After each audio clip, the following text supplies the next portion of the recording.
3 hours after leaving the dealership.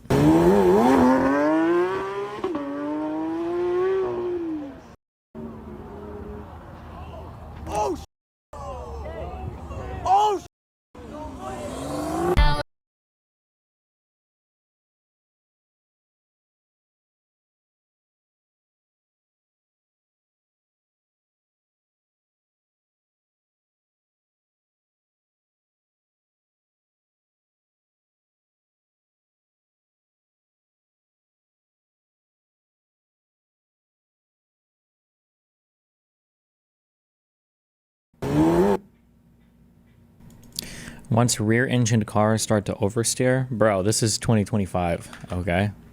This motherfucker absolutely turned off the $20,000 worth of traction controls and everything on that car before crashing it. Guaranteed. Listening to MR and Sam said he's on at 4 EST. Oh boy. It is a wild thing to release a book into the world. Abundance, the book I co-wrote with Derek Thompson, has been out for a month and a half. It hit #1 on the New York Times bestseller list this week, which thank you to all of you out there who have read it or listened to it. Uh-oh. He debates two far lefties. But no way that would have happened without you. It's doing things out there that I never really expected it to do, creating arguments that I didn't see coming, which is amazing. And so I wanted to have on today two people from the left, which is where much more of the pushback than I necessarily saw coming has come from. One from the anti-monopoly left. We clearly have a monopoly problem with Facebook.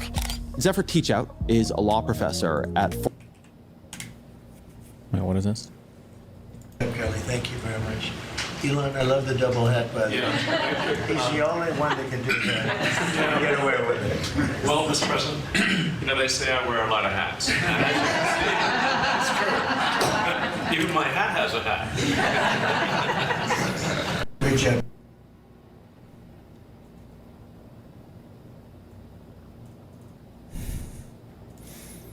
Fordham University. She has mounted runs for governor, for state attorney general, for Congress, has authored a number of books.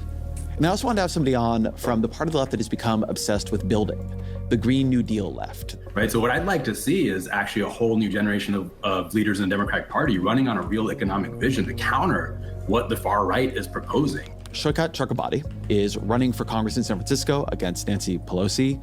He's the president and co-founder of the New Consensus think tank, and he was AOC's first chief of staff. He helped recruit her for Congress and run her campaign. I found this conversation both great about abundance, but also about some of the broader goals, questions, animating impulses and theories of the left as it tries to define itself for this next era. Oh my God, it's Ezra Klein. Shukat Chakrabarti, Zephyr Teachout, welcome to the show. Thanks so much for having us on. Yeah, thanks for having us.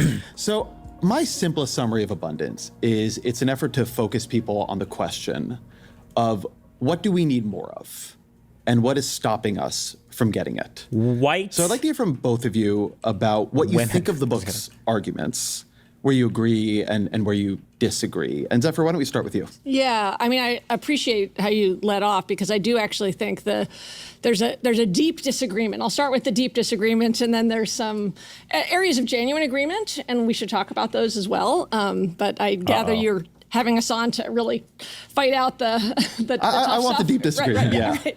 There's an area of deep disagreement, and there's areas of specific disagreement. So the deepest disagreement is actually what you started with, which is the question of focus. And I think that we should be focused, which is the question of focus. And I think that we should be focusing democratic politics and politics in general on the problem of concentrated power and the way in which concentrated power is making it impossible to do things and also really crushing our democracy. That we really do have a oligarchy problem, and that the anti-monopoly toolkit is then a response to that. So like with that focus, I would say, okay, something good the Biden administration did, getting over-the-counter hearing aids. Like, a life changer for millions of Americans. Who blocked that? Well, it's an oligarchy in the hearing aid market. There's basically 5 companies that control the hearing aids, and they did everything they could to slow down the procedure, to use the best friend. Okay, my tolerance for everything is 0. From now on, okay, listen, if you want to be taken seriously on this stream, okay, and maybe she will also, by the way, maybe we'll get into that. When people are blocking things or when people are doing things, you need to give their reasons why. They might be bad reasons, because sometimes people will give pretextual reasons for doing things, okay? They'll make up some bullshit reason, and we know that's not the truth. But you need to at least say why. Why were they blocking it? I need to know that. If you can't state that, then I don't believe anything you're going to tell me, because it makes it sound like you haven't done any research on what it is you're talking about. But maybe she'll get into that. Let's see. Of the Chamber of Commerce is a long notice and comment period that slows down government from doing something really good and meaningful. So I use that as a micro example, but the macro critique and disagreement is around focus. Well, I actually agree with a lot of the goal of abundance. And I think everyone here agrees that America is really stuck, and the specific reasons why we're stuck, I think, might be where there's some disagreement or, is broader than just process. But the thing I really want to add to the discussion and the question we've been studying at New Consensus has been, how do countries get unstuck, right? Because if you look at the history of the 20th century, every modern developed nation, most of them liberal democracies, they went through these phases of rapidly transforming their economies and, creating absurd levels of prosperity for pretty much everyone in their society. And, they often did it after these periods of being really stuck. America in the mobilization for World War II, we did after years of stagnation and the Great Depression. And what we've sort of seen is countries seem to... What reasons could you imagine for blocking over-the-counter hearing aids that wouldn't make you dismiss the speaker? I just want to know why. Because it communicates to me that you're taking this seriously when you can give voice to what the other side is saying in a way that is more coherent than just saying, LOL, they're comically evil. You have to be able to give that explanation. You have to. To do it by pitching the sort of sweeping transformation of the whole economy and then executing at breakneck speed. They flip into this whole other mode of operating that I think is really different than how we operate today in America. And, we've been calling it mission mode at New Consensus, but it's different in 3 really distinct ways. Countries in mission mode, they have this whole other kind of leadership that pops up that doesn't just pitch a mission. They actually follow through and execute. They organize society actively to be a part of it. And really importantly, they capture the national attention. They really make a show of the progress. They call out the heroes, and they use that as political capital to blow through obstacles, whether that's corporate monopolies or process, And the second part is they make comprehensive plans. They don't just pass a bunch of policies and take their hands off the steering wheel. They actually plan for all the things. Listen, we need to start getting economists to run for office. I'll just want to cook them to kill myself. I just don't know if it's possible in today's age. Can you think of a single country that would elect somebody that has a deep or extensive background into things related to economics or monetary systems or whatever to any kind of actual political office? Does anybody do it? Things that'll need to happen to make things happen. And they create, the third piece is they create financing and executing institutions. And so America used to have a bunch of these all across our society. During World War II, the largest that we've ever had was one called the Reconstruction Finance Corporation. And the RFC was it wasn't just a public investment bank, it was like a project manager. It would go out and find problems and find bottlenecks and push and actively make sure stuff got done, things got built, do whatever was necessary to just push things along. And we've really tried to find examples of societies that managed to do this kind of broad-based prosperity through iterative, slow reforms. And it's really hard to find a single society that did it. There's something about the scale and speed of a sweeping transformation that creates this momentum, that gives you this escape velocity where these countries finally get the gumption to... Good job. For those of you that caught on, that was indeed a reference to Canada. Congratulations. For the rest of you, I'm deeply disappointed in how fucking stupid you are. Tackle all these obstacles that are standing in the way of progress.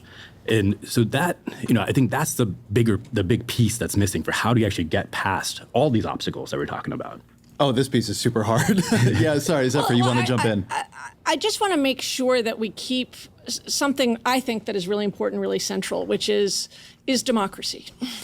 And so, when I'm thinking about examples, and you've done a lot more research in other countries, but in the United States, obviously we're going to look at FDR, and we aren't going to spend all our time on the New Deal, but we see that for FDR, in the first term, it was more of a top-down vision. Let's just get things done. And he found it didn't work. And the buy-in for that, he needed to bring an anti-monopoly agenda. And, when you and I worked together, I think 8 years ago on visions of the Green New Deal, I think an underappreciated aspect of the Green New Deal is it's not just a technocratic top-down vision. It is very much about a vision of power. I think one of the places where I differ, maybe with your school, is I tend to work backwards from a policy outcome I want to what I think are the obstacles that are getting in the way. Those obstacles are almost always in some way related to some kind of power wielded by someone, some group, but it can change pretty dramatically in different places. So I want to ground this. The single biggest item in virtually every household's budget is the home they live in. It's the rent, it's the mortgage. So there's a new RAND report. It came out after my book was written. It found it costs 4 times as much, more than 4 times actually, per square foot to produce publicly subsidized affordable housing. So the public affordable housing that I think the left supports in California. As it costs to produce a square foot of market rate housing in Texas. This is to both of you. Maybe I'll start with you, Shaikat, because you're in California. Somebody's about to get real mad. Why do you think that is? Well, yeah, we have. Well, why do you think that is? Well, let me tell you. It's people like Zillow. It's private investment firms that are buying up all the land, but only in California. Have a huge housing shortage in California. I think the process that we use to build housing is crazy. Everyone knows it's not going to build enough housing. We have this process in San Francisco where you approve on a parcel by parcel method, and a parcel by parcel method to decide which housing gets built. And so that process is a big part of the problem. But I don't actually think it's just going to be process that'll fix it, because what we see is often financing is a problem. Like last year, a bunch of construction projects in San Francisco got stalled because interest rates went up. So construction loans got very expensive. And our current approach to that is throwing our hands up and saying, well, I guess that's too bad. But it's why it's really key that we have public financing institutions to try to make sure this stuff moves along and keeps happening, right? And I think that it's really this all, we can't have just this one solution. There's going to be so many bottlenecks that come in the way. Like, even if we fix the financing, there might be something else that pops up, right? So it's this whole other mindset we really need to get into to try to figure out how to make sure the houses get built. Zephyr, what's your take on this? Yeah, housing is a global crisis right now. It's not just an American crisis, and especially the cost of housing. But California versus Texas, I want to keep grounded there. Yeah. Why is it 4x more? If you just look at market rate housing, California, it's more than 2x more in Texas per square foot. Yeah. Why? So I as I wrote in the review, I have some initial thoughts on housing, but I actually think there's a lot of areas of overlap on housing, that we both agree that there are actually significant problems with zoning. Ooh, she's doing the thing. He asked her a very specific question. She tried to obfuscate. Obfuscate is a very negatively loaded word, but she got too broad. Well, the whole world has problems with that. He's like, no. I want to focus on between Texas and California. And now she's like wandering again. My suspicion is that there is but maybe she'll a decent amount of problem in the concentration in the home building market and in some of the supplies for construction market. What? I don't know if that's different in those different areas. This is the United States of America. I would be shocked if it was meaningfully different to ship housing construction materials from one state to another, unless there's some local ordinance or restriction that would make that prohibitively. I seriously doubt that. I just don't believe that.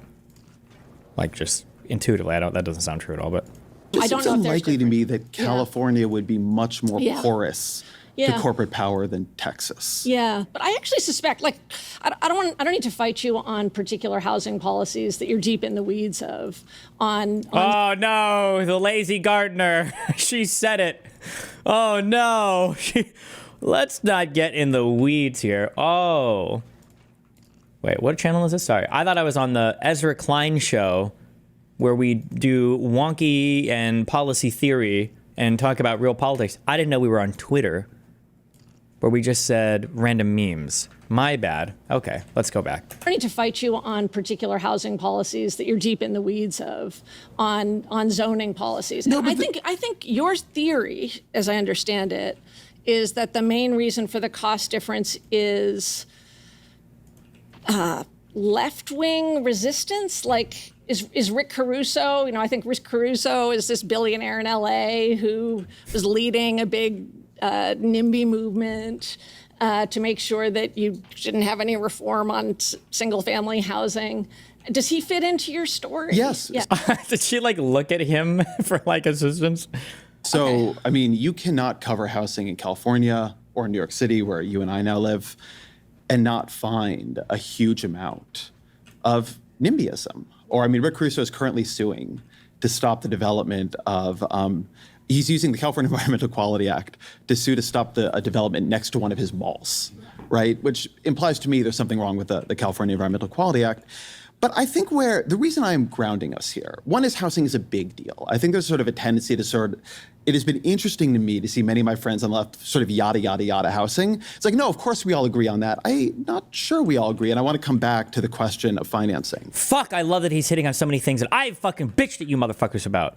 My spirit animal. Public housing sucks. Fuck public housing. And the idea that let me qualify. Public housing is not required to fix the housing problem, okay? The idea that the only salvation that we have to save us from the rising cost of housing is, for some reason, the government having to build housing is just not true.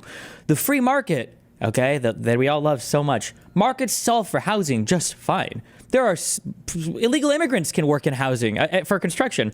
Building materials are easy to import. Like, building houses is incredibly fucking easy if you're just talking about the labor and you're just talking about the supplies. The issue is, I don't want to say regulation, like fuck government regulation, but the issue is it comes down to the government control on the supply of land. That's really the issue that we're talking about. And the idea that, like, well, if we just get public housing, you don't need fucking public housing. If you can get a place where you can build any housing, all the rents will fall. I think there was just a new paper that came out just recently, actually, about,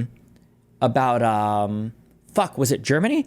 There was just another recent paper that came out that I don't even know if people debate this anymore. I think it's just kind of like accepted to be true that if you make it so that any new housing is built in any area, it can be luxury condos, it doesn't matter, all housing will fall because people will move around. People shift from one unit to the next. Even if you build all luxury units, people will move out of wealthy units into more wealthy ones. People move out of middle class ones into wealthy ones. People move out of working class ones into middle class ones. And then other people move into the lower, like, yes, like that's, yeah. But the reason I bring it up is I actually think power is incredibly important here. But power is very much related to process. And I think we all would probably agree that the way we do regulations now has created this feasting capacity for special interests. It's very easy for them to come in and delay and in particular and for corporate reshape, interests. and in particular for corporate interests because they can hire the lobbyists. Oh, she's so happy. Yes. Like, let's blame the corporations again. Yes. Oh, yes. God, yes. Did he say corporations? Fuck yes. Yes. The lawyers. But one of the reasons I'm very focused on the way we have created process vetocracy is it creates entry points for all kinds of incumbent players. Sometimes that's corporations, sometimes it's unions, sometimes it's local homeowners, sometimes it's people I am allied with, sometimes it's people I'm not allied with. But what it isn't is visible. And the more you have process that is complex and delay-oriented, but also in the shadows, you have to know the planning meeting is happening, you have to know how the notice and comment period works, the more I think what you have done is open your system to all kinds of capture. How do you take that? I'd have to know about the particular process veto. I thought you just said we didn't want to get into the weeds. Who is this person? That you're talking about. And I do think they matter. And as you know, one of my concerns about the book is that if you describe process vetoes generally, but don't say which ones are a problem, it really matters. Like I actually think it's good that I was comparing the other day. I was looking at, okay, what about upstate New York versus Texas? Because I don't know California housing markets, but what about upstate New York versus Texas? Not New York City, but places where there's more capacity. And,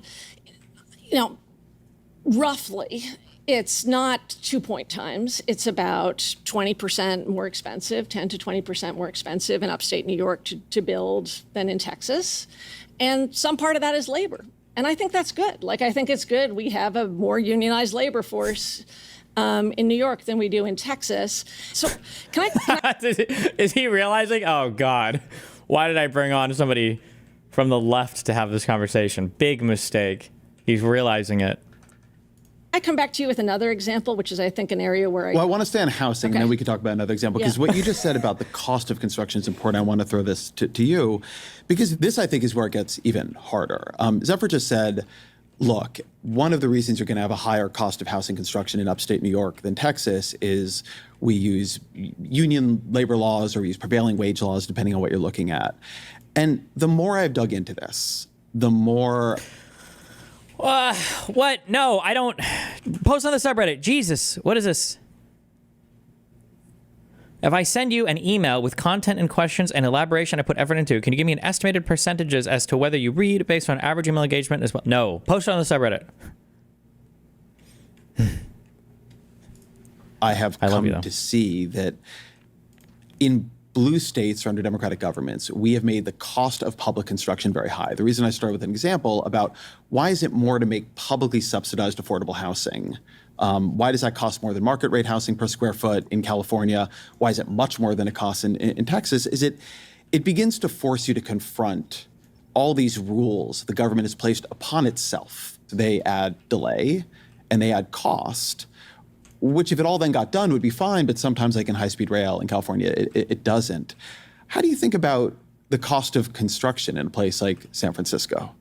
So, well, first off, just in the San Francisco versus Texas example that we're talking about, I just want to make one sort of point there, because Austin, which is a city that people refer to a lot. Also, maybe Ezra didn't do this. I would be really, really, really careful. A lot of these conversations can become way more, some of these data points can be misleading because you really, truly need to understand that geographic differences can make a huge difference in everything. And maybe it was just a misspeak there, but he just compared San Francisco to Texas. I imagine there's probably a lot of places in California that you can build for cheaper than what you can build in Austin. But there are places in California that nobody wants to live, right? Like Central California or way the fuck, in the East. I don't even know if there is an Eastern California. That's where you go when you're driving to Arizona or Nevada or whatever.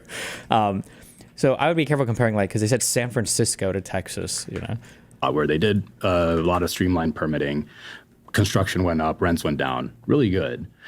But it wasn't actually enough, right? The 50% of Austin's population is still cost burdened by rent. Right. Yeah, okay. Now construction slowed yes. down because part of the reason costs went down was a lot of people left Austin at that time. It started having that migration out of Austin. And so now what happens, right? I think there's another example of just doing the permitting, streamlining isn't going to be a silver bullet.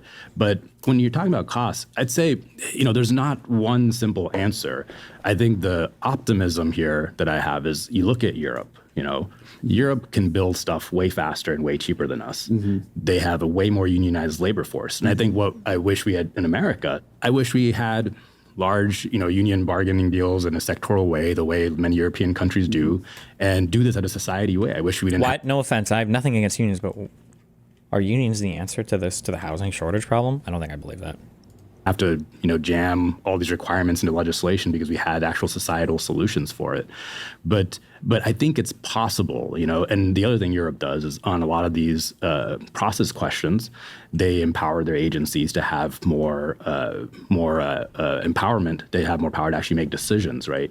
Sometimes we over-index on how much the process is getting in the way, because what you see in a lot of cases is we add process, but stuff still gets built. China in the 1980s, when it was going through massive amounts of development, bringing in American companies, made those companies jump through all kinds of hoops. They had to train up Chinese workers, they had to do joint ventures with Chinese companies. But there's this overall mindset we actually have to get this stuff done that was different there. I think that's the bigger thing that's missing. It's, even in Europe, they have timelines on how long these environmental reviews can take, right?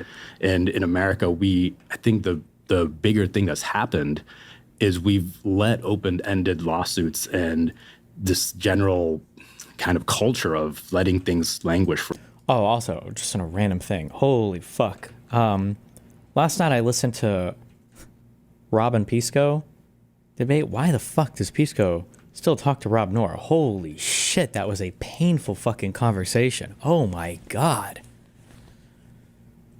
Forever take over. I think it is underappreciated how differently Europe does government than America. We took a pretty different path from countries that I think we imagine to be similar. And so, people often say, well, of course you can't build subways in New York City. It's a big old city now. But they do it in Paris, which is an older city, right? And I say it in the book, the difference can't be unions because these countries have higher union density. I just want to say, going to London for the first time, I was shocked at the traffic there. It was nowhere near as bad as I thought it would be. And I was shocked at, it's not the best, but I don't know if my brain is just broken from living in LA or what. Holy fuck, LA traffic is so actual cancer AIDS. The tube and everything in London, their subways, their trams, their public transport is just so good. It's so good. Also, their subway is very deep. I didn't know that you take escalators down to like the fucking center of the earth. I think they call them risey stairs, whatever. But yeah, the density in places like London, these are old fucking cities. These cities have horrible design for modern infrastructure, insofar as they're not laid out in nice grids. It's a bunch of circle shit fucking everywhere, but somehow they still manage to make it all work. Why? What's going on there? Is it because people can't drive in LA or something else? It's because everybody drives in LA. There is no public transport. And it sucks. Than America does. It is a difference in the way the government acts and approaches.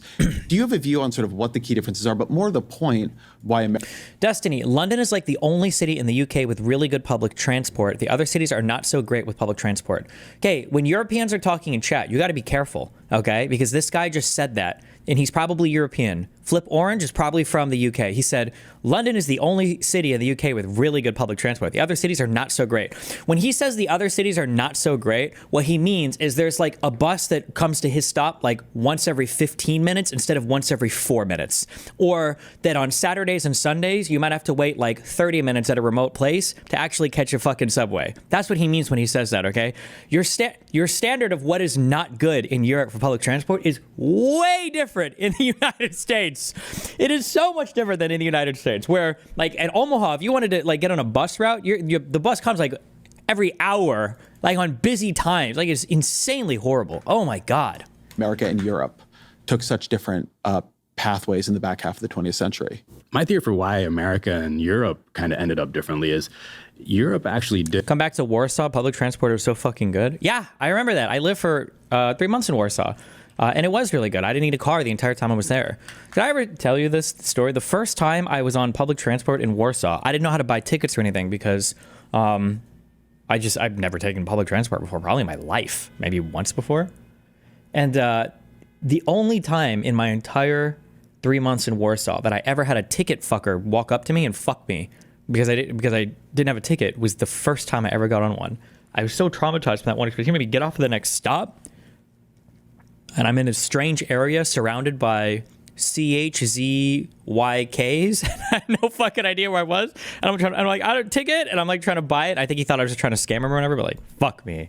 Why America and Europe took such different pathways in the back half of the 20th century. My theory for why America and Europe kind of ended up differently is Europe actually did their post-war boom and all that development in a more democratic way than we did.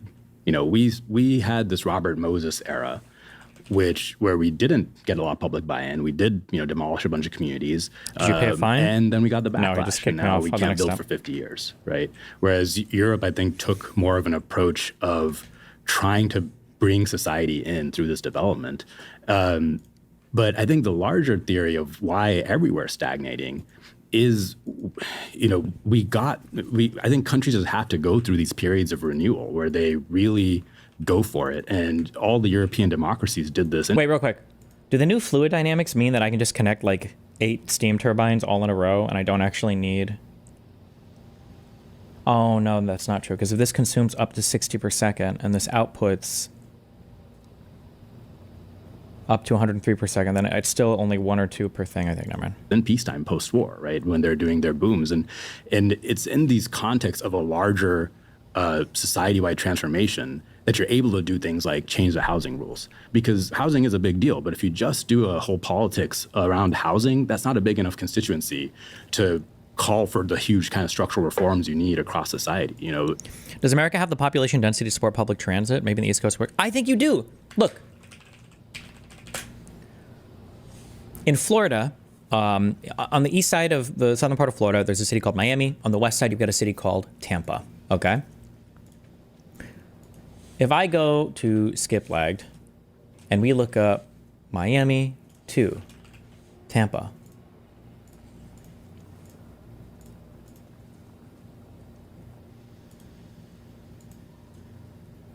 how many flights a day are going here? This is a flight that nobody should ever be taking, realistically. You should just take a train back and forth. But how often does a train go from... I know there is one down here, but I don't even know anything about it. But look, this is what is this, maybe a 3-hour drive? Brightline is literally building a high-speed rail between... Yeah, I've heard of the Brightline down here. But like this, how many flights a day is this? This is 10 flights? 1, 2, 3, 4, 5, 6, 7, 8, 9, 10 flights per day. What the fuck?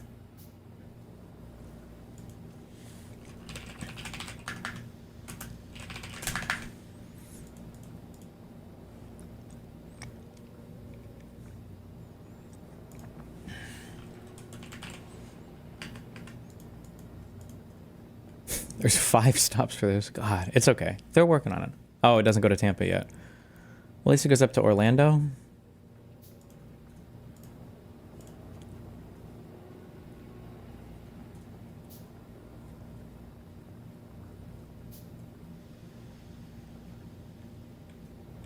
It's not too bad, at least. But, Jesus. God, trains are so nice. I got so spoiled traveling around Sweden by train. Oh my God. They're cheaper. They're big as fuck. They're fast.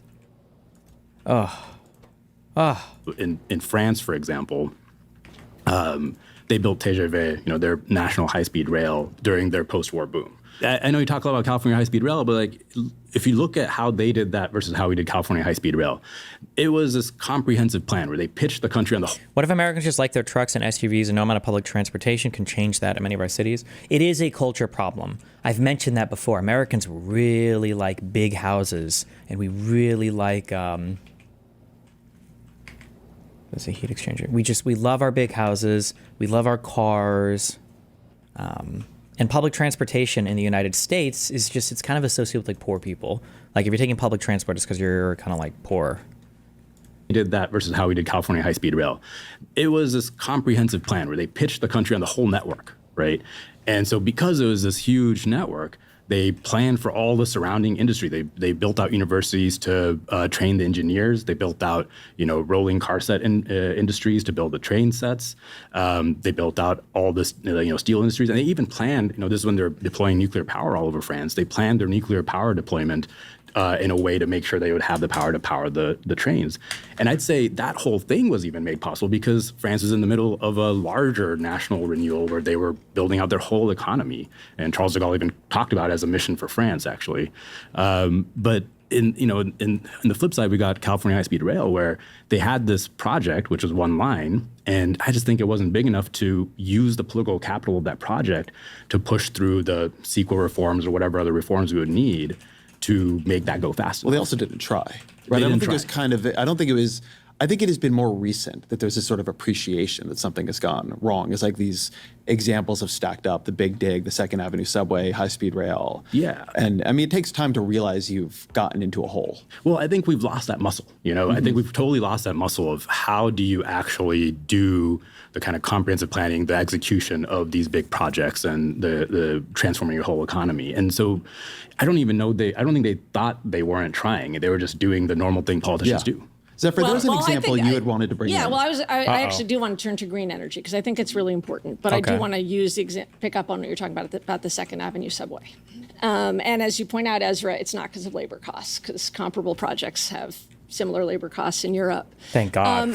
And there, blame labor for I anything don't think ever. you can look at what has happened in New York public transit, subway, and real estate without telling the story of money and politics. Like one of the big True. differences between the United States and Europe during the period you're talking about is that we said we allowed for unlimited campaign spending. We basically made the job of politicians to That's so fucking true. One thing that people don't talk about in the United States is before Citizens United, we built so much great public infrastructure. We had trains everywhere. It was just it was a utopia of public transport. And then, God damn it, Citizens United came in and it fucked it all up. be a fundraising job.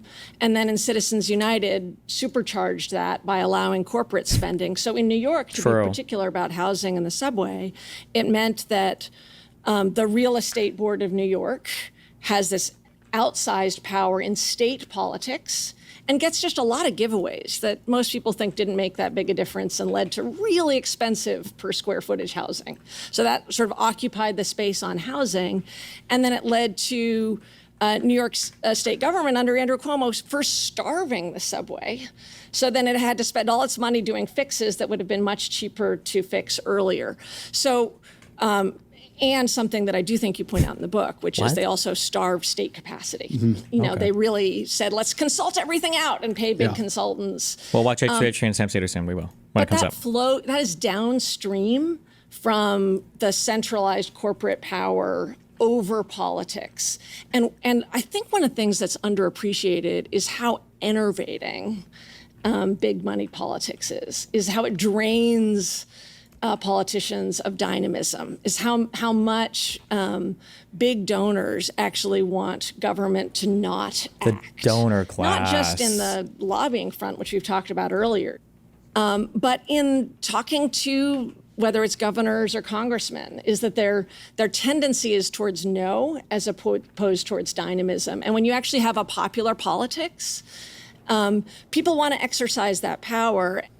One of the things I am trying to do. Did he edit the rest of her answer out? That was rude. People want to exercise that power. One of the things I am trying to do in the book and in my reporting across these domains, because look, rural broadband is different than the Second Avenue subway. Yes. Second Avenue subway is different than high-speed rail. High-speed rail is different than building housing. You can sort of go down the line. They're all different. Each unhappy policy is unhappy in its own way, to paraphrase Tolstoy. But one thing that I think about is the centralization versus a fracturing of power. Now, I don't disagree with you that oftentimes you'll dig into one of these things and you will find a lot of corporate power acting, ISPs in the rural broadband example. And look, you're building high-speed rail, you're building a Second Avenue subway, you are inconveniencing all kinds of not just big businesses, but small ones. And that Wait, real quick. Will a single heating tower, will these heat pipes carry heat all the way to the end of wherever, like almost indefinitely? Does it work like fluid dynamics, or does it fall off at a distance? It looks like it falls off a bit. matters, right? I mean, I was covering this part of high-speed rail. They spent years in litigation Destiny, I don't know. Thanks, Name Thief, for telling me that. with a small mini storage facility that just didn't want to be moved. It's totally reasonable that storage facility didn't want to be moved. In Europe, they move the storage facility, right? They just have different laws around that kind of thing. But one thing that I have been fascinated by and that sort of led to some of the inquiry for me. The American dream of having a big house with a big yard is somewhat incompatible with public transit because it implies low-density suburbs. Yeah, that's a huge issue, too, is that Americans love suburbs in a way that Europeans, I don't know if Europeans ever really fell in love with suburbs in any part of Europe. Or if they do, I'm just not aware of it. Americans love their suburbs, dude. One thing that I have been fascinated by and that sort of led to some of the inquiry for me was that enervation you're talking about. Yes. How many politicians I talk to, and they would not all describe it to me as about corporate power, but they do describe it as there's a thing they want to do, and all they can do is tell me all the reasons they can't do it. The real estate board, Right. the planning board, the fractured zones of authority between different councils in LA and the way that the LA municipal structure actually works. I talked during the fight for congestion pricing in New York City to the yeah. head of the MTA, and he was so frustrated by how much time he was spending working on environmental assessment with the Biden administration at that point, right? It's always a different story, but what you often see is we just don't give the people we've imbued with democratic authority, a mayor, a governor, honestly, even a president, as much power as you sort of think from the outside. It's enervating to them, but it's also, I think, confusing to the public. Oh, Jesus. Okay. All right. What do you want, Schizo Donator? Schizo, man. I just want to talk to you, but it's difficult, hey? Nope, you're good. Well, it's not that difficult because here you are. You're in. What's up? I want to complain to you about something you do. You can disagree with me and think I'm trolling you, but Good. I'm not. All right.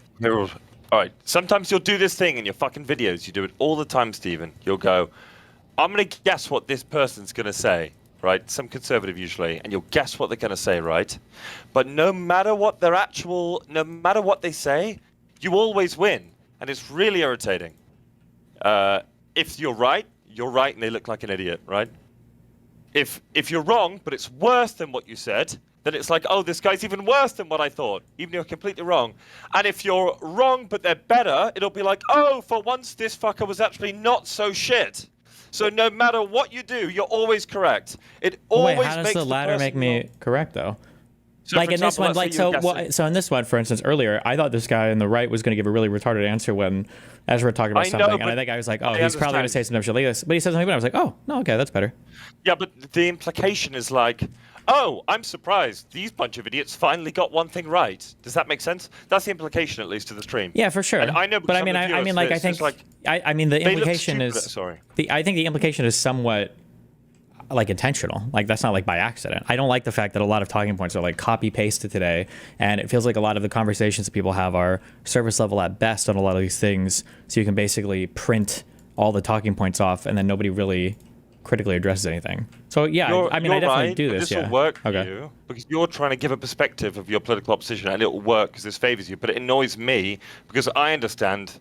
I'm just being autistically picky, and no matter what you do, it works in your favor, and that's really annoying to me. So I wanted to That's because complain I'm to you about stacking the that. deck in my favor because I'm the streamer. I know, Bitch. I That's know right. you are. Stay mad, yeah. But a lot of people don't know you're doing that. They think the favor's already stacked. They already think the deck's in your favor, but actually you're stacking it yourself. Does that make sense? Well, It's the really deck annoying. is already in my favor because I got the 12 of brains. Okay, I know, but because I'm so it's smart. just annoying. Good. It's Get so annoyed. annoying. Okay, what else? Okay, the other thing is, Watch, this guy's about to say What you something just real said- stupid. Oh, fuck, I thought I muted you. Sorry, go ahead. I'm just fucking with you. Go ahead. Stephen, give me a break, brother. Look, this is something I want an answer from you on. You guys in America, you always talk about Western European fucking social services, trains, stuff like that, public transport. Okay, isn't your country like the pioneer of the world? Why would you think that our system is better? This is kind of stupid because you're going to answer something like, well, you can be maybe the top pioneering country in the world, but also have things that don't work as well, right? Why are you But I trying to would argue predict? when you talk about- Wait, did you just predict an argument I would make and now you're countering the predicted argument? You know, you can I'm just doing ask what me. you do. That's what you do, brother. I'm getting your answers before you. Here, all right? Okay, wait, real quick. One of the reasons why I like public transport is this like holy union of a lot of different things that I think are good for society. Okay, so it's publicly funded, right? So if we think that government can fund things and do things, then that's a publicly funded thing. 1, 2, it's highly visible. A lot of the times we make investment in stuff like scientific research, it's hard to see, like, are we getting anything for it? For public transport, oh, it's right there. So it's highly visible. 3, it implies a better city planning construction paradigm, right? This like mixed use zoning that's so common, at least in a lot of European cities that I've been in, where you've got apartments stacked on top of commercial stuff, and it's all kind of like mixed together, and you can hop on a tram and go from one place to another. And then and then the downstream impact that it has on people's lives, where you don't have to have these huge expenditures on housing or transportation or commuting or whatever, right? So this is one of the reasons why I really like public transport, and I bring up public transport a lot. Yeah. There are things I don't bring this up too much because it's a very edgy opinion, and I really fight with my community all the time on things like housing. But like, for instance, like the American healthcare system is not that bad. It's decent, and people get really triggered when they hear that. But Europe is not miles fucking ahead of us when it comes to healthcare. That is just absolutely not true. It's not true in any of the outcomes. And there are a lot of things in the United States we pay a lot of money for, but it's because we choose to, because we want to. We want the latest and best drugs. We want the latest and best treatments. And a lot of those things, the research and everything comes from Americans, and the propensity for Americans to consume the outcome of that research, even if that research is done in other countries. But people don't like to talk about that. But yeah, so, okay. I agree. This is a problem I'm having lately, where I will explain to people that our public service system doesn't work that well in England right now, and they'll go to me, well, would you rather it be in America, where they can't access it, right? Because they don't really understand how insurance and things work like that. Yeah. But then I'm sort of bringing this into the same argument with like public transport. These things don't actually work that well here. I think they're perceived as working well. British, if anybody in your chat is British or from London, these things are so ridiculously expensive, and we're forced onto them.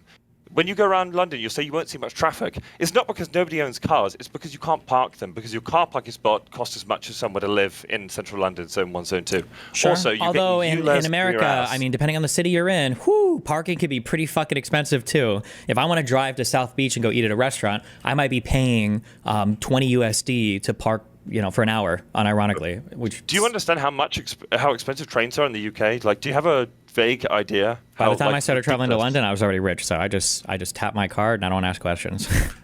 Brother, I have to ask these questions. I can't just tap it. All right. If you want to do like an hour trip on the fly, an hour away from London into central London, it can cost you like £200. It's like $240 or something if you're buying it on the spot.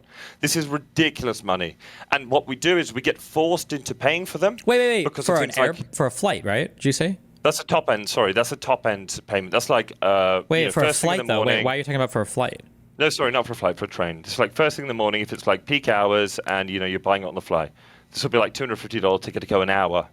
I know people are saying it's bullshitting, but it's not. If you live in England, you know this. They're crazy expensive, and we're forced into our public transport. Wait, hold on. Am I system crazy? I feel like my trip from like Heathrow to other places in London is way cheaper than that. Yes. So this is where it gets cheeky in England. You can get really, really, really, really cheap tickets at off-peak hours, but the times when people want to go, 9 a.m., 5 p.m. to work and back, you will get screwed if you buy them on the day, and you end up having to buy a year-long like a London-based rail ticket, and it's like $2,500, bro. Hold on, there's I got a lot of bongers right now who are Big Ben and Chimon. They're real mad about you.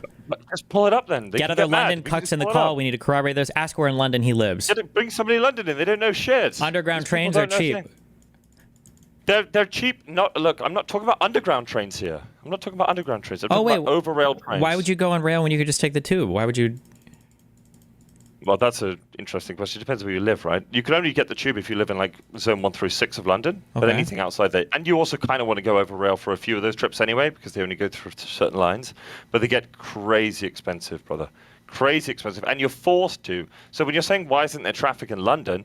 It's not because we're choosing to take it because it's so great to jump on the tube. We're usually taking it because if you get a car, you have to drive through something called ULEZ zones, which is ultra low emission zones, and you'll get fined the most ridiculous amount of money. There's like a war between the police in England and the fucking people where they just break down. Can I just say, in LA and in San Francisco and actually in most places in the United States, I've gotten like 4 parking tickets my entire life. I don't know if it's the same in London, but when I was in Stockholm, anytime I would visit Melina, dude, if I would park, the Swedish parking meter cop guys, they would find you in like 60 seconds. It is insane. I got like staying 2 weeks in Sweden. I think I got 12 tickets It was They can crazy. sniff your intentions. Oh they don't my even know where God, you're parked. there's some, When like, you leave the state- house, they know where you're planning on going, bro. Yeah, it's some crazy. I don't know. They have trackers in all the cars, and they can tell just who wouldn't pay for fucking parking. Oh my God, they find you so quickly there. But okay. It's ridiculous. And so my only point here being, when you're saying like, oh my God, it was so good in London. Yeah, it can be really good if you're getting on a random underground train for like £2.50 to go somewhere, right? But if you have to live there, you're forced onto these things. They're always late. They're always delayed. They're really overpriced, and they don't work around popular hours. They work around off-peak hours. You end up paying huge amounts of money. I used to work in London for 2 years, and it was cheaper to buy an annual pass for the train. But When it you was say wait, when you say £2,500, annual, bro. when you say annual pass and cheaper, okay, so like annual pass, what are we talking here? How much? You said £2,500? That's Well, a shitload of money, by the way. well, Like is it though? For an annual train ticket, yes, If you it is. compared to having a car, we'll ignore even the initial cost of the car, but compared to like maintenance and gas and then time spent commuting, like is it really that? And if you've got to pay for parking, like it seems like the train is still going to be significantly cheaper. You live in Maribonga where your salaries are super high. We live here where everybody's on the median's like 30K, bro, and you're paying 10% Yeah, of but your your gas salary. is more expensive. Yeah, exactly. So Everything's wouldn't it more be cheaper? expensive Yeah, here. but so then wouldn't it be even cheaper to take the train then? Brother, it's You not guys don't cheaper even to drive sell a gas car over than there. You take have public transport. petrol. Your shit is fucked. It's never cheaper to. This is going to sound wrong, but it's true. It's never cheaper to take public transport than your car, unless you're getting like an off-peak train. That's always, or like a long bus, like a Greyhound bus. Otherwise, it's never true. For sure. Run some maths on it right now. Think about a 10-hour car trip, how far you can go, single person, or like a bus. I bet you're always getting more value out your own car. I think Always. you're taking the piss, mate. I think that's what you're doing. I am taking a bit of it. You're taking the piss with some of the things you're saying, buddy. You're making assumptions about fucking English people. We're getting screwed here. We don't want to be on these trains, bro. We don't want to be on these fucking trains. Oh, I see. I'm We're forced understanding. to. You're one of the defund the NIHers. You're one of those guys. I gotcha. Okay, My point okay. is, sometimes I hear all these Americans going, look at all these trains, look at all this free healthcare. It's not good here. It's not. It seems to work better for you. I can't get out an appointment. I can't see a dentist for 2 years. I had to book a dentist a year and a half before, and then on the day they said, sorry, your booking's just gone. I was like, excuse me, sorry? They're like, see you in another year. You can't get shit. Oh yeah, Brit Teeth, by the way, for everyone in chat. You can't get shit here. You can't get shit done. And yet, when you try and pitch it, everyone goes, America, you have to pay $10,000 for an ambulance. It's like, no, you don't. You don't even understand how this works. I understand people are impoverished and indebted by fucking insurance, but it's not necessarily the case that free healthcare is always good. Okay, so This just shouldn't- sorry, curious. this I gotta doesn't ask. annoy me. Do you regret voting for Brexit, or do you think it was a good choice? I'm just kidding. But do you really want the answer? Because you'll laugh at the answer. Yeah, as well, sure, go for it, yeah. I think that I don't like the idea of having your country's rules ran by people you didn't vote on in a different place. For example, Brussels. But I don't like the way they dealt with Brexit at all. Don't you vote for your I would've members of liked- European Parliament, though? Sorry? Don't you guys vote on What'd you say? I MEPs missed it. from the UK? There's a difference between being able to vote on MEPs and having an expectation of everybody voting on MEPs, right? Like, nobody even knows what an MEP is if you're going day to day, right? Well, does You go to everybody the know what all your next guy's MPs house. are? Like, I mean, like, aren't there people who No, are? nobody even knows their MPs, bro. Well, then why do you? Then that's the same argument for people in Scotland wanting to break away from England because they don't want to be ruled by people in London. Or is London even the cap? I actually don't even know. understand there's a lack of knowledge that could be maximized and you could have more agency. I understand that. However, just fundamentally, I don't think it's good to have your laws made by somewhere that isn't within your own country that you vote on. I don't think that's good. Now, that being said, Brexit was awful and it ended really badly, but I think that was because it was done badly and it didn't have enough political willpower to force it through properly. Through Boris Johnson. That would be my answer on that. Okay. So I would take it back, but I would have chosen it over not doing it if it was done correctly. Okay. This is the right opinion, people in chat, copiuming me. Okay. All It's right. the right opinion. Are we good? Anything else? Are you the guy in chat that was asking me about reading your fucking emails? Well, yeah, because sometimes I want to talk to you and I haven't got clout here. So how the fuck do I do it? Okay. Well, there you did. Okay. Thank you, Charlie. I appreciate it. Wait, hold on. I What? think I had one more thing. Last Okay. thing. Go ahead. What do you do for work? Software engineer. Oof. Okay. What? Yeah, I know. Off if you live in England, bro. That's what I, Destiny, yeah, I know. do you know what Because when they- you say software engineering in the United States and you're like on my stream, I'm like, ooh, this guy makes like 150K a year. But No, in- can I black you in your chat here? Do you know what the top 10% salary in England is? The top 10%. in all like, to across all breach that- fields, or Yeah, put it into dollars or whatever currency you want. Do you know what the top 10% I don't know. is? My guess is like 80,000 quid or something. Yeah, exactly. It's about 80 to 100,000, right? Uh-huh. Top 10% in America is like 750 plus or something ridiculous. You're like That's, getting 10x well, salaries. hold on. That's Pull definitely it not up, true. then. Pull it up. All right, let's do. Okay. Or at There's least a no shot ridiculous that multiple. 750K a year, that's 1%. Sorry. usually. We're Yeah. talking 1%. That's 1%. Yeah. Sorry, yeah, we're talking 1%. 1% is like $1 million, roughly, in American dollars. Oh, and wait, 1% your in top England is like- 1% is 80,000 It's pounds? like it's about 120,000 pounds. Run it up on the stream. Oof. Okay. No, I believe you. Get ready, run it up. I don't want to be wrong here, and people say I'm an idiot. I believe you. Why would you be wrong about I'm this? So. Because I could be wrong. You don't know me. No, I might you're be good. the biggest bullshit of all time, right? You're fine. I believe if people check it, it's like 120, 130,000 pounds for a number 1% salary, top 1%. But in America, it's like $1 million. It's like $1 million. Are you The scared levels are crazy. that the current war that's brewing between India and Pakistan is going to mean a whole bunch more Pakistanis come to your country? Oh, brother, don't ask me questions that if I answer, I'm going to get fucking chased around the internet, please. Okay. Holy shit. All right. Holy shit, you're going to Okay. ruin my life. I love you. It's been fun. We'll chat. I'll see you in chat, okay? Be careful. All right, love you, buddy. See you later. Bye.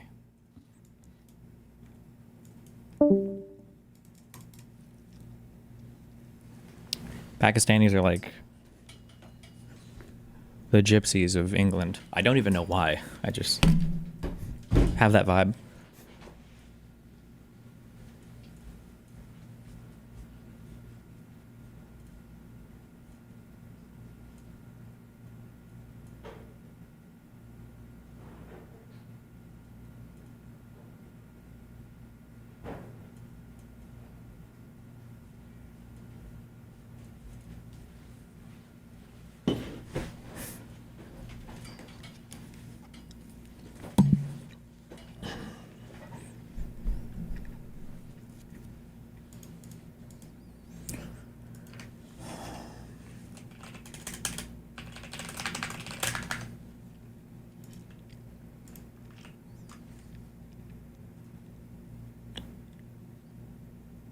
UK 1% is north of 160,000 GBP, which is 215K to USD, compared to the US top 1% is over 700K. Is it 700,000 to be top 1% of the USA? There's no shot. I thought it was like 300.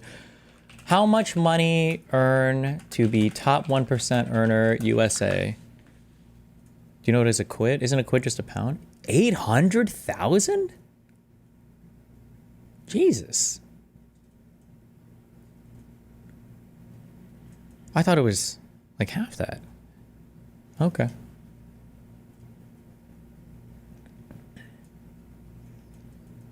$160K is top 10%. Damn, you motherfuckers are making too much money. Changed a lot since COVID. Top 0.1% is 3.3 million. Damn. Please subscribe and donate. I need to hit this top 0.1%. Please, guys. Please. I just need to be a billionaire. Dude, I watched the Mr. Beast thing. First of all, oh my God. How much did this shit cost to put on? Not Squid Games. What was it? Was it just the Mr. Beast games?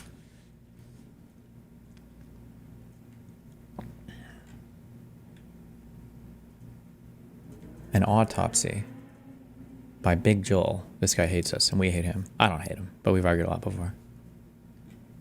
I can't believe this guy at the end. Well, I don't want to spoil it, but wow, that ending. Okay, sorry, hold on.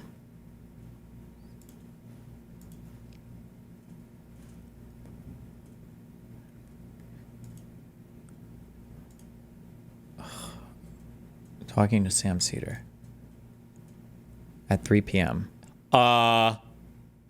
Wait, what's that stupid email you guys do that traumatizes me?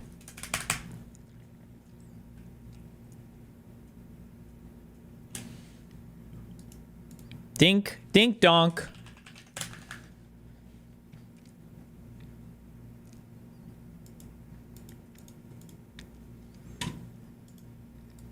Obama promised a public option. So let Why me get this couldn't he straight. deliver You it? won the. You know, Joe Biden said, I'd get this. Why didn't I get it? But it's also, I think, confusing to the public. Obama promised a public option. Why couldn't he deliver it? You know, Joe Biden said, I'd get this. Why didn't I get it? And does it lead you, Zephyr, towards, because I think there's a tension here that I find difficult to resolve between wanting things to be very small d democratic and then also recognizing that small d democratic processes can get very captured. thinking that maybe we need more executive power, but also recognizing that then you can get a bad executive like we have A kilo cost of heating. I don't care. I'll figure it out intuitively because I'm a god. nationally at the moment, then you have a different problem. How do you think about the level Yeah. at which Can you please explain or expand on your take that the U.S. has better outcomes for price than other? I didn't say they had better outcomes for price. I said we spend more. But most people in the United States are happy with our healthcare. Our outcomes are okay. We just spend a lot of money for it. But it's because we also have like a lot of stuff that we really like about our healthcare. But I hate arguing on this because it's all feels from you fuckers and you guys all disagree with me and then we just argue on dumb shit and it's who cares? No one cares. Blah, blah, blah, blah, blah. moment, then you have a different problem.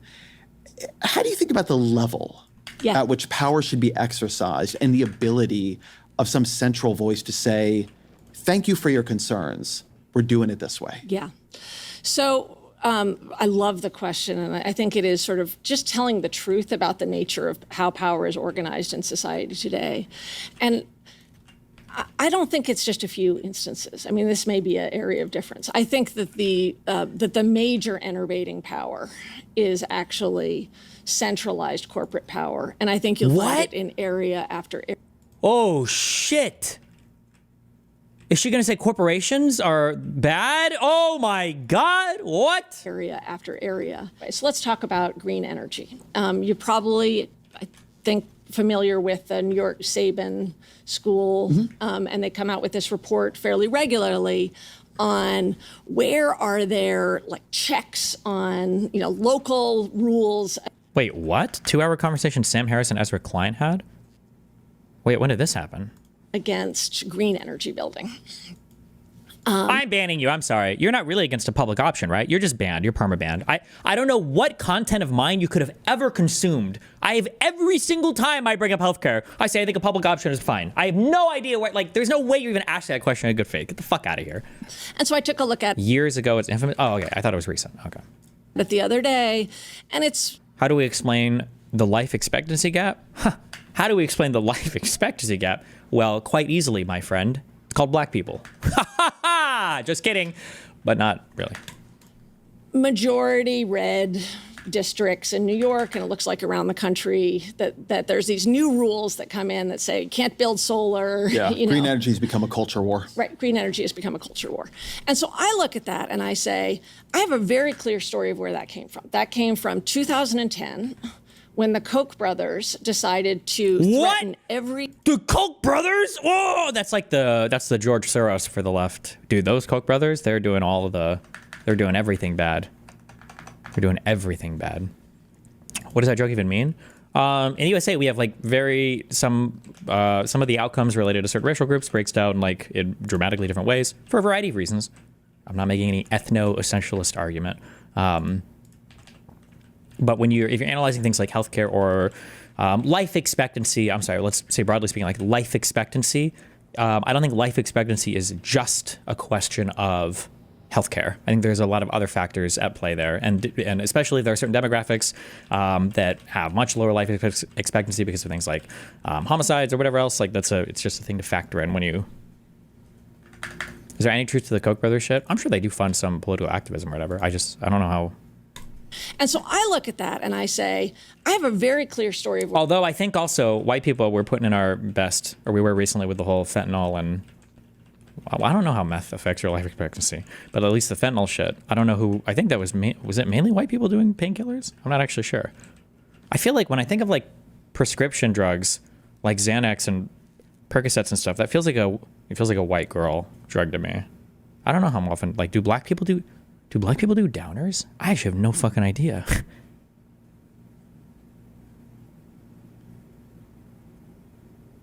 Yes. Okay. All right. Everyone does heroin. Okay. where that came from. That came from 2010, when the Koch brothers decided to threaten every single Republican who dared use the word climate change in a primary, and took something that in the McCain era had been Republicans and Democrats both thinking about green energy in the future, and turned it into a culture war, and then are going to local communities and saying, here, I've got a way to block your green energy. Oh, black people drink. That is true. Does weed counts as a downer, I think, right? Does it? Cannabinoids or whatever, maybe? Lean and codeine. Okay. Project. And the difference between you and me, I think, probably, is that if I were to go to, say, Western New York or places where these, and by the way, these are very significant blocks. So there's 400 different blocks, 400 different projects that are being slowed in terms of solar development or wind development. There's Kathy Hochul, vetoing offshore wind. And I think to give some meat to the question, you might say, well, we've just got to stop local communities from doing things because we need to push through this the green energy development. Okay. And the populist story is to actually just tell the truth about where this came from. It's Finally. big oil has been crushing Yes, but dude, this lady is like the copy pasted crazy lefty thing on everything. What the fuck? Big oil, yes. Just tell the truth about where this came from. Is say big oil has been crushing innovation in electric vehicles for 40 years now. And we know that, right? You don't, Ezra, you don't actually, I actually am curious about this. You don't think that left NIMBYism has been a bigger deal in crushing green energy than big oil? Do you? Not What was bigger deal in crushing. I don't think that left NIMBYism has been a bigger deal in crushing green energy than big oil. Do you? not at the climate change level, but I wouldn't call it left NIMBYism either. Okay. Look, here's the Yeah. question I would ask if I was complicating the story, because of course I agree that there has been a huge multi-billion-dollar, now multi-decade effort by fossil fuel industry to destroy any action or any real action on climate change, right? That's just fact. Yeah. I think where your story begins to demand complication. Sorry to be that guy, but you missed my dono, brah. Skyrim. Or Skyrim. I am so fucking sorry. My precious angel. Hold on. He said, do you agree that the good thing about Trump is that he is still human, does and says what he wants, and so on? JD seems like an alien monster to me. I do think it is good that Trump is human. Yes. JD Vance, I think, from the little I've seen of him, JD Vance is significantly more scary than Donald Trump.